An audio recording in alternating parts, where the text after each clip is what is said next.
Bonjour, aujourd'hui on va parler de la lavande officinale, la lavande fine ou la lavande vraie, c'est la même. Lavandula officinalis en latin.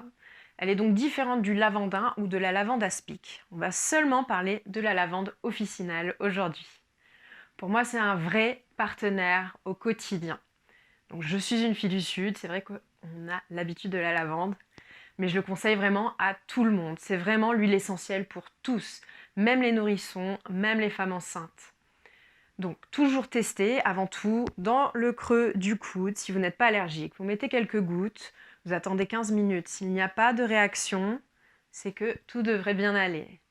C'est vraiment important que vous testiez votre sensibilité. Ensuite, il ne faut jamais ingérer l'huile essentielle. Alors, premièrement, pour moi, c'est le premier partenaire pour dormir. Donc vous mettez quelques gouttes sur l'oreiller, pas trop près du nez, un peu plus haut, pour que vous respiriez la lavande juste avant de vous endormir. Et vraiment, ça amène un côté apaisant et un super sommeil. Moi, j'adore. Ensuite, il y a le côté relaxant aussi pour dans la journée. Si vous avez un entretien, un meeting, vous êtes un petit peu stressé, vous mettez quelques gouttes, une goutte sur chaque poignet, vous frottez comme ça et vous respirez. Donc vous respirez et vous soufflez 5 fois. On inspire par le nez et on souffle par la bouche. Donc ça va amener un côté, on va se détendre. Si vous sentez un petit peu oppressé, vous pouvez frotter comme ça sur le sternum ou entre les côtes. Je suis un peu basse. Entre les côtes pour vraiment apaiser ce côté tension dans le thorax.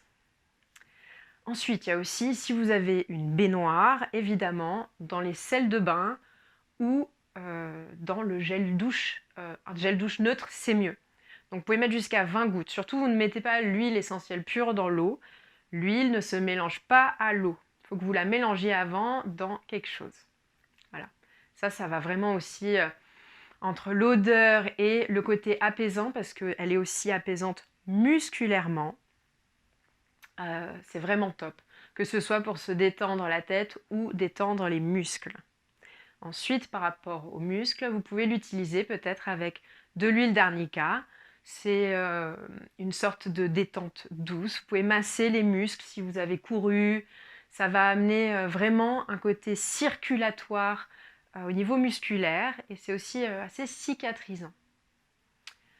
Pour enchaîner sur le côté cicatrisant, beaucoup de gens utilisent le titri pour les boutons. Moi, ça fonctionne pas très bien le titri. Le titri, ça désinfecte. Par contre, si je mets une pointe d'huile essentielle sur mon bouton, en fait, ça l'aide à cicatriser.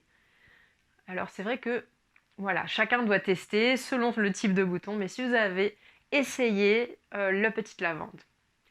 Aussi, si vous avez des irritations de peau, ou vous avez été brûlé par exemple, surtout faites attention, ne l'utilisez pas en grande masse, mais une fois que la plaie est fermée, ou si vous avez des petites irritations de peau, c'est aussi une huile essentielle que vous pouvez mettre pour que la peau cicatrise et se régénère plus rapidement. Qu'est-ce que j'ai oublié? Il me semble que j'ai oublié quelque chose. Un petit dernier. Ah oui, très important. Donc pour les enfants et les femmes enceintes et tout le monde, vous pouvez l'utiliser mélangé à une huile végétale, donc huile d'amande douce, peu importe, même de l'huile d'olive finalement, mais bon ça sent un peu fort. Et là vous vous mettez sur les pieds et vous massez les pieds. Vu que toutes les terminaisons nerveuses du pied, si certains connaissent la réflexologie, ça va vraiment agir sur tout le corps, le fait de masser le pied avec l'huile végétale et l'huile essentielle de lavande. C'est bien important de diluer cette huile essentielle dans de l'huile végétale, surtout pour les nourrissons et les femmes enceintes. Pour les nourrissons, surtout, n'utilisez pas plus d'une goutte ou deux max.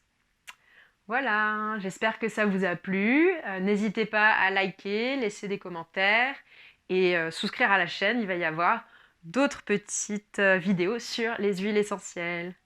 À bientôt!